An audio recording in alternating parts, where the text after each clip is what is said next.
अल्ट्रोज टाटा की एक ऐसी कार रही है जिसको उसके डिज़ाइन के लिए हमेशा ही प्रेज़ किया गया है, लेकिन 5-6 साल बीत जाने के बावजूद भी ये गाड़ी आज तक भी डेटेड नहीं लगती थी। लेकिन फिर रिसेंटली टाटा ने ड्रॉप किया इस गाड़ी का फेसलिफ्ट और इसको देखकर मेरा ये ओपिनियन बना सबसे पहले कि भैया ये गाड़ी तो टाटा की सबसे अच्छी दिखने वाली कार है। और फिर जब मैंने इस गाड़ी को बेंगलुरु में पहली बार इन पर्सन देखा तो मेरे इस ओपिनियन पे मोहर लग गई। टाटा ने इस गाड़ी के डिज़ाइन पर बहुत ही ज़्यादा अच्छा काम किया है, अनलाइक अदर कार ब्रांड्स जो पता नहीं फॉर सम वियर्ड रीजंस अपनी गाड़ियों को पोलराइजिंग बनाते जा रहे हैं दिन पे दिन। लेकिन एक बड़ा सवाल ये कि क्या इस गाड़ी के सिर्फ डिज़ाइन में ही दम है या बाकी गाड़ी के अंदर भी कुछ खास है बताने को। चलो जानते हैं और सबसे पहले इस गाड़ी के एक्सटीरियर डिज़ाइन से चालू करते हैं। ये टाटा अल्ट्रोज का एक मेजर फेसलिफ्ट है, यानी कि इस गाड़ी के अंदर 1-2 पैनल्स या फिर लाइट्स वगैरह ही चेंज नहीं की गई हैं, बल्कि गाड़ी का हर एक पैनल, लाइट्स, हैंडल, व्हील्स सब कुछ चेंज कर दिया गया है। और ये जो चेंजेस है ना, मैं इनसे बहुत ही ज़्यादा खुश हूँ क्योंकि टाटा ने इस गाड़ी के डिज़ाइन को तो इवॉल्व किया ही है, साथ ही साथ कई ऐसे एलिमेंट्स और फीचर्स भी ऐड करे हैं जो आपको इससे 1 या फिर 2 सेगमेंट के ऊपर की गाड़ियों तक में देखने को मिलेंगे। फॉर एग्जाम्पल, इस गाड़ी में ऑल एलईडी सेटअप देखने को मिलता है। टाटा ने इस गाड़ी के अंदर डुअल एलईडी प्रोजेक्टर टाइप के हेडलैम्प्स दिए हैं। इसमें जो फॉग लाइट आते हैं वो भी एलईडी वाले हैं और वो भी कॉर्नरिंग फंक्शन के साथ आते हैं।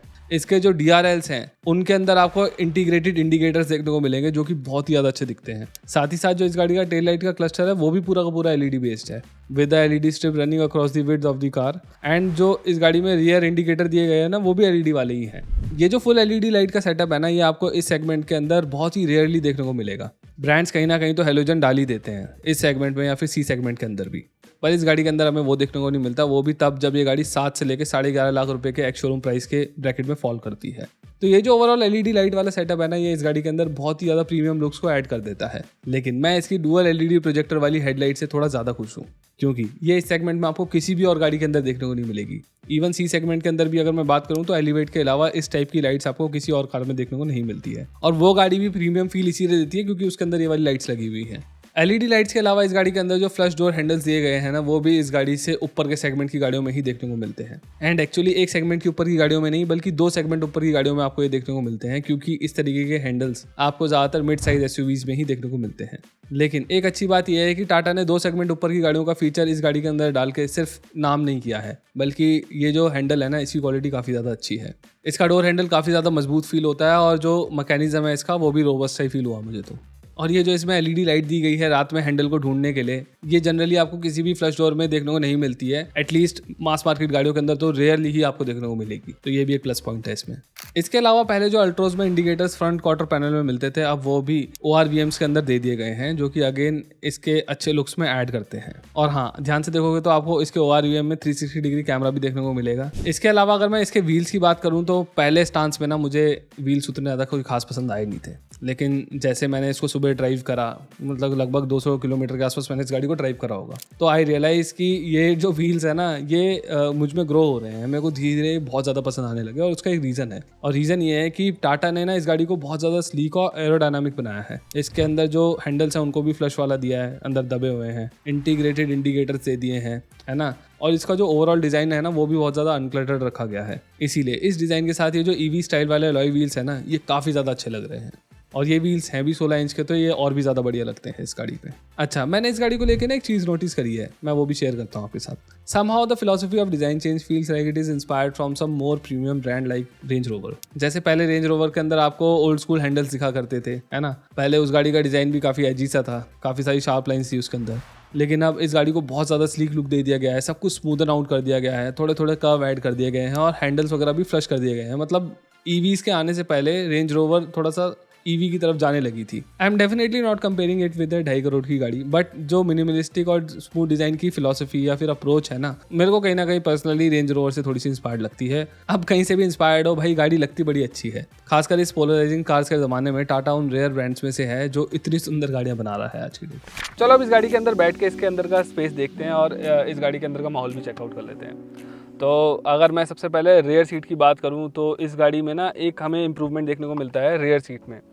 क्या करा है कि टाटा ने ना इसकी जो लेंथ है ना वो बढ़ा दी है। यहाँ पर देखो ये है और ये जो है ना इससे लेंथ बड़ी भी है और इसकी वजह से ना जो अंडर थाई सपोर्ट है वो भी काफ़ी बेटर हो चुका है। मैं 5'11" का हूँ और मेरे हिसाब से अगर देखूँ तो मेरे को काफ़ी अच्छा अंडर थाई सपोर्ट मिल रहा है। और मैंने यूजुअली देखा है जो इस सेगमेंट की गाड़ियाँ होती हैं ना, इससे नीचे की या इस सेगमेंट की, उनमें ये क्या नाम है, अंडर थाई सपोर्ट इतना अच्छा मिलता नहीं, छोटी सीट्स होती हैं, मतलब लेंथ कम होती है उनकी यूजुअली।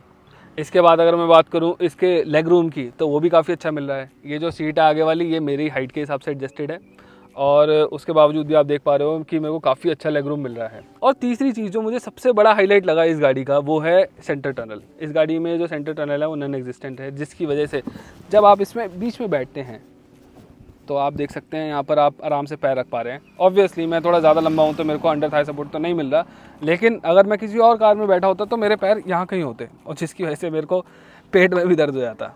इसके बाद अगर मैं बात करूँ उस जगह की जहाँ पे मैंने अपने पैर रेस्ट कर रखे हैं, तो मुझे टाटा वालों ने एक बात बताई है जो मुझे जेन्युइन लग रही है काफ़ी ज़्यादा।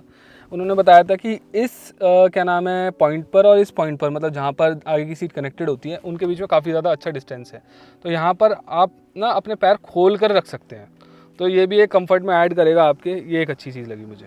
इस कार में आपको रेयर में भी एसी के वेंट्स मिल जाते हैं विद एयर फ्लो कंट्रोलर, इससे आप हवा को कम तेज़ कर सकते हैं। और सबसे अच्छी बात, इसमें आपको 65 वॉट का फास्ट चार्जिंग ऑप्शन भी मिल जाता है देखने को, सी टाइप वाला, जिससे आपका फ़ोन बहुत जल्दी चार्ज हो जाएगा। इसके बाद अगर हम फ्रंट सीट की बात करें तो इसका भी जो अंडर थाई सपोर्ट है वो काफ़ी ज़्यादा अच्छा है, क्योंकि ऑब्वियसली पीछे वाली सीट की तरह ही इसको भी लंबा कर दिया गया है, थोड़ा सा इसमें एक्सटेंड करके आगे की कुशनिंग को। तो यहाँ पर ये ना अच्छा अंडर थाई सपोर्ट प्रोवाइड करवा रही है। और अगर मैं बाकी गाड़ियों को रिकॉल करने की कोशिश करूँ ना, तो मुझे ऐसा लगता है कि इतनी लंबी सीट इस सेगमेंट के अंदर तो आपको देखने को नहीं मिलेगी। इस सीट का साइड सपोर्ट भी काफ़ी ज़्यादा अच्छा है और इस सीट के अंदर आपको हाइट एडजस्टमेंट का ऑप्शन भी मिलता है। इसके अलावा जो इस सीट के अंदर डुअल टोन कलर का फैब्रिक दिया गया है वो भी काफ़ी ज़्यादा अच्छा लुक देता है। एंड इस गाड़ी का जो ओवरऑल एम्बियंट है, जो कलर कॉम्बिनेशन यूज़ किया गया है, फिर चाहे वो सीट्स हों या फिर डोर पे जो फैब्रिक लगा है वो हो, या फिर डैशबोर्ड पे जो कलर कॉम्बिनेशन इस्तेमाल किया गया है, वो सभी कुछ काफ़ी ज़्यादा अच्छा लगता है और इस गाड़ी को एक प्रीमियम लुक देता है अंदर से। ऐसा लगता है आप एक थोड़ी प्लश गाड़ी के अंदर बैठे हो। इंटीरियर्स में जो कलर्स हैं उनको काफ़ी ज़्यादा लाइट रखा गया है ताकि गाड़ी के अंदर एक एयरी फील बनी रहे, लेकिन पूरा वाइट नहीं किया गया है, वरना वो सीट्स वगैरह गंदी हो जाती हैं जो हमने महिंद्रा के साथ अक्सर देखा है। तो ये अच्छा काम किया है यहाँ पे। गाड़ी का सीटिंग स्पेस और एम्बियंस वगैरह ना काफ़ी ज़्यादा अच्छा लगता है, लेकिन मुझे लगता है कि एक जगह पर इंप्रूवमेंट किया जा सकता है, यानी कि रेयर सेंटर पैसेंजर के हेडरेस्ट पर। टाटा हमेशा से ही सेफ्टी को लेकर बहुत ज़्यादा आगे रही है, तो यहाँ पर भी उनको ये स्टेप लेना चाहिए और इसमें ना सेंटर में भी दे देना चाहिए हेडरेस्ट, क्योंकि इन्होंने सेंटर जो टनल है उसको तो बिल्कुल ना के बराबर कर दिया, जिसकी वजह से जो सेंटर सीट है वो पैसेंजर के लिए और भी ज़्यादा लाइकेबल हो गई है बैठने के लिए। तो इसीलिए मुझे लगता है कि एक सेंटर हेडरेस्ट भी दे देना चाहिए। चलो अब सेंटर ऑफ अट्रैक्शन की बात करते हैं, यानी कि इसके डैशबोर्ड की। गाड़ी के डैशबोर्ड की जो क्वालिटी है वो पहले से काफ़ी इंप्रूव हुई है। टच एंड फील वगैरह के मामले में ना इंप्रूवमेंट देखी जा सकती है, अच्छा लगता है टच वगैरह करने में। एंड अगेन डैशबोर्ड पर जो कलर कॉम्बिनेशन है, जैसे मैंने पहले बोला, वो काफ़ी अच्छा लगता है और प्रीमियम लुक देता है इस गाड़ी को। और उससे भी ज़्यादा प्रीमियम लुक देती है एलईडी एम्बियंट लाइटिंग। रात में ना ये गाड़ी बहुत ही ज़्यादा अच्छी लगती है इन एलईडी लाइट्स की वजह से। नई अल्ट्रोस में जो ड्राइवर्स डिस्प्ले है ना वो पूरी fully digital LED screen based है, लेकिन वो ऊपर के मॉडल्स में है। जो कार्स मैंने चलाई उनमें फुली डिजिटल डिस्प्ले तो नहीं थी, लेकिन अच्छी खासी बड़ी डिस्प्ले इनके अंदर भी दी गई थी। और ये डिस्प्ले टैकोमीटर और फ्यूल गेज वगैरह के साथ बहुत ही अच्छी तरीके से मर्ज्ड भी दिखाई देती है। ये जो ड्राइवर्स डिस्प्ले है ये आपको काफ़ी सारी इन्फॉर्मेशन देती है, लेकिन इसका जो यूआई है वो काफ़ी सिंपल रखा गया है, जिससे आपको ना बहुत ज़्यादा क्लटर्ड नहीं लगती है। ये तो एक बार में आपको जो देखना है वो दिख जाता है। इसके अलावा अगर हम इसके स्टीयरिंग की बात करें तो इसमें आपको क्रूज कंट्रोल भी देखने को मिल जाएगा। और ये जो स्टीयरिंग है ये बिल्कुल वही वाला स्टीयरिंग है जो आप टाटा अपनी बाकी गाड़ियों के अंदर यूज़ कर रही है, जैसे कि नेक्सॉन वगैरह, और ठीक ठाक अच्छा दिखाई देता है। प्लस तो दिखता ही है ये। और इसके बाद अगर मैं इसकी इंफोटेनमेंट डिस्प्ले की बात करूं तो मैं पंच वाली वीडियो में ढंग से बता ही चुका हूं कि पर्सनली मुझे बहुत ज़्यादा पसंद आई है। इसका यूआई, टच रिस्पॉन्स और इसकी जो स्मूथनेस वगैरह है ना वो मुझे बहुत ज़्यादा पसंद आती है। अटकती वटकती नहीं है कभी भी ये डिस्प्ले। और इस पर्टिकुलर कार के अंदर आपको 360 डिग्री कैमरा भी देखने को मिल जाता है, जिसके अंदर आप बहुत सारे एंगल्स के साथ बाहर की सराउंडिंग देख सकते हो, 3D में भी देख सकते हो साथ ही साथ। वैसे इस गाड़ी के अंदर ना कोई खास ब्लाइंड स्पॉट्स है नहीं, इतनी कोई जरूरत नहीं थी कैमरास देने की इतने सारे। इसके बाद अगर हम स्क्रीन से नीचे आए तो आपको टाटा का एसी का कंट्रोल पैनल देखने को मिलता है, जो उनका टिपिकल कंट्रोल पैनल है जो आजकल लोग गाड़ियों के अंदर दे रहे हैं। और अगर आप इसके अंदर सीएनजी वाला मॉडल लेते हो ना, यानी कि मतलब अगर आप सीएनजी वाला वेरिएंट लेते हो तो आपको जो सीएनजी का स्विच है वो यहीं पर देखने को मिल जाएगा। और अगर उसके नीचे आए तो हमें यहाँ पे देखने को मिलता है 65 वाट का चार्जिंग ऑप्शन, सी टाइप वाला, और उसके नीचे आप अपने फ़ोन को वायरलेसली भी चार्ज कर सकते हैं। इन सब के अलावा आपको गाड़ी के अंदर स्लाइड होने वाला आर्म रेस्ट, सनरूफ भी मिलेगी देखने को, और साथ ही साथ गाड़ी में डेड पेडल भी देखने को मिल जाता है। ये एक बहुत अच्छी चीज़ करी टाटा ने। आजकल ना कार ब्रांड्स डेड पेडल निकाल देते हैं कॉस्ट कटिंग के नाम पर। इस लेवल की कॉस्ट कटिंग नहीं करनी चाहिए। डेड पेडल बहुत सही रहता है, लॉन्ग ड्राइव्स में ना आपके पैर को रिलैक्स मिलता है। टाटा ने यहाँ पर एक काम और बहुत अच्छा कर दिया कि इन्होंने यहाँ पर हाइट एडजस्टेबल सीट बेल्ट दे दी है। क्या होता है कि जो छोटी हाइट के लोग होते हैं ना 5'1", 5'2" के अराउंड के, उनके गर्दन में सीट बेल्ट लगती हैं अक्सर, जिनमें एडजस्टेबल ऑप्शन नहीं होता है। तो ओवरऑल इस गाड़ी के इंटीरियर्स मुझे डिजाइन और कंफर्ट दोनों में ही बहुत ज़्यादा पसंद आए। इस गाड़ी में बैठकर ऐसा लगता है कि आप एक प्रीमियम स्पेस में बैठे हो,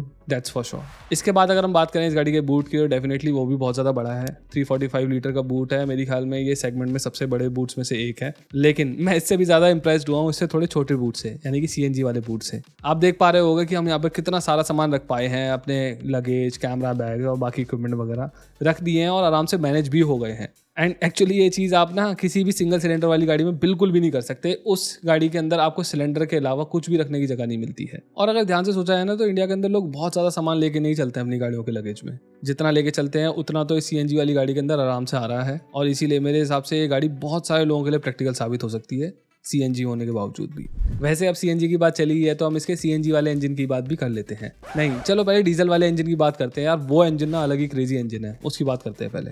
तो अभी मैं चला रहा हूँ अल्ट्रॉस का डीजल इंजन वाला वेरिएंट, और इसका जो 1.5 लीटर का डीजल इंजन है वो प्रोड्यूस करता है 89 bhp की पावर और 200 Nm का मैसिव टॉर्क, जो कि इस B सेगमेंट हैचबैक के अंदर बहुत ही ज़्यादा लगता है। मतलब आपको फील होता है जैसे आप 2000 RPM के ऊपर जाते हो ना, आपको पता लगता है कि यार गाड़ी में टॉर्क है।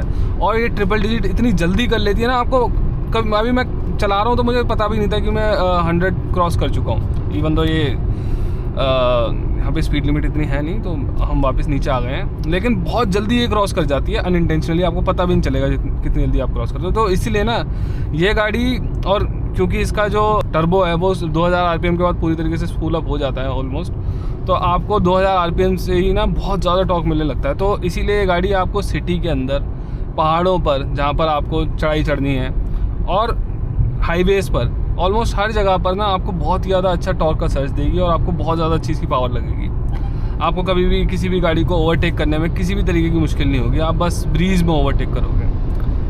इंजन के बाद अगर मैं बात करूँ इसकी हैंडलिंग की, तो अल्ट्रॉस हमेशा से ही हैंडलिंग के मामले में एक नंबर गाड़ी रही है। और सच मैं एग्जैजरेट नहीं कर रहा, लेकिन मेरी होंडा सिटी से भी ज़्यादा कॉन्फिडेंस ने ये गाड़ी मुझे दे रही है। इसका जो स्टीयरिंग है ना, ये हाई स्पीड्स पर बहुत ही ज़्यादा वेट कैरी कर लेता है, और ना मतलब जब 80-90 की स्पीड होती है तब आपको जोर लगाना पड़ता है इसको इधर से उधर करने में। और जो इस तरीके के स्टीयरिंग्स होते हैं ना, वो आपको कॉन्फिडेंस देता है हाई स्पीड पे गाड़ी चलाने का, जो कि इसके बारे में मुझे बहुत ही ज़्यादा अच्छी बात लग रही है। तो ओवरऑल इसका इंजन मुझे बहुत ज़्यादा पसंद आया, इसकी हैंडलिंग बहुत ज़्यादा मुझे पसंद आई है, बहुत ज़्यादा कॉन्फिडेंस देती है हाई स्पीड से। जैसे हम इस रोड पे चला रहे हैं तो यहाँ पर बहुत ज़्यादा कॉन्फिडेंस मुझे मिल रहा है। इसके अलावा अगर मैं इसकी राइड क्वालिटी की बात करूँ तो वो भी काफ़ी ज़्यादा अच्छी है। बम्प्स पे हाई स्पीड पर भी ये गाड़ी डिसबैलेंस नहीं होती है, और अगर लो स्पीड में अगर कंफर्ट की बात करें तो वो भी अच्छा खासा है एक हैचबैक के हिसाब से। अभी हम बहुत ही ज़्यादा ख़राब रास्तों पर से आए थे, मेरे को कोई भी ऐसा नहीं लगा कि मेरे को बहुत ज़्यादा तकलीफ़ हो रही है इस गाड़ी में बैठ कर इसको चलाने में, बहुत ज़्यादा झटके लग रहे हैं। और ख़राब रास्तों की बात करूँ तो वो जो रास्ता था उसमें बड़े बड़े गड्ढे थे और गाड़ी कहीं से भी नीचे से नहीं लगी है, तो ये भी एक अच्छी बात है इसके बारे में। तो राइड एंड क्वालिटी के मामले में तो मुझे कोई भी शिकायत नहीं है, खासकर इसके डीजल इंजन से तो बिल्कुल भी नहीं है। लेकिन इसके बाद अगर हम इसके CNG वाले वेरिएंट की बात करें तो वहाँ चीज़ें थोड़ी सी अलग हैं, उनको भी जान लेते हैं। डीजल के बाद अगर हम बात करें CNG इंजन की, तो आई पर्सनली थिंक कि CNG वाला जो इंजन है ना, वो बेस्ट सूटेड है सिटी ड्राइव के लिए। CNG मोड पर आपको हाईवे स्पीड्स पर थोड़ा सा खींचना पड़ेगा, अगर किसी गाड़ी को आपको ओवरटेक करना है तो थोड़ा सा तो एफर्ट लगाना पड़ता है, लेकिन this is not a deal breaker for me, क्योंकि वैसे भी लोग CNG कार्स को फ्यूल एफिशिएंसी निकालने के लिए चलाते हैं और ज़्यादातर सिटी के अंदर चलाते हैं, और उन दोनों ही कंडीशंस के अंदर ये गाड़ी अच्छा परफॉर्म करती है, क्योंकि CNG मोड पर स्लो मूविंग ट्रैफिक को तो आप बहुत ही आराम से पीछे कर पाओगे, और जो इसके अंदर बूट स्पेस मिलता है उसकी वजह से ये गाड़ी बाकी CNG कार्स के मुकाबले काफ़ी ज़्यादा प्रैक्टिकल भी हो जाती है। बाकी जब आपको ज़्यादा पावर की नीड लगे तब आप इसके पेट्रोल मोड पर स्विच कर ही सकते हो। इसके अंदर भी 87 bhp का इंजन तो मिलता ही है, जो कि ठीक ठाक पावर निकालता है। तो चलो अब इस वीडियो को कंक्लूड करते हैं। मेरे हिसाब से अल्ट्रोस का सबसे ज़्यादा स्ट्रॉन्ग पॉइंट इसके लुक्स हैं, खासकर इसके अंदर जो LED सेटअप वगैरह मिलता है ना, उसकी वजह से गाड़ी काफ़ी ज़्यादा प्रीमियम फील देती है अच्छी दिखने के साथ साथ। इसके अलावा इसके अंदर जो इंटीरियर्स मिलते हैं वो भी आपको काफ़ी ज़्यादा प्रीमियम फील देते हैं। इसके अंदर जो कई सारे सेगमेंट अवर फीचर्स हैं वो भी एक बड़ा प्लस पॉइंट है। और अगर मैं ड्राइविंग की बात करूँ तो जो डायनामिक्स हैं वो एक ऐसा एरिया है जहाँ पर ये गाड़ी अच्छी से अच्छी महंगी गाड़ी को भी बीट करती है, खासकर जो इसका स्टीयरिंग फीडबैक है उसके मामले में। तो इसीलिए मेरे हिसाब से ये गाड़ी एक वाइड ऑडियंस को टारगेट करती है और सेंस बनाती है in many aspects. Thank you.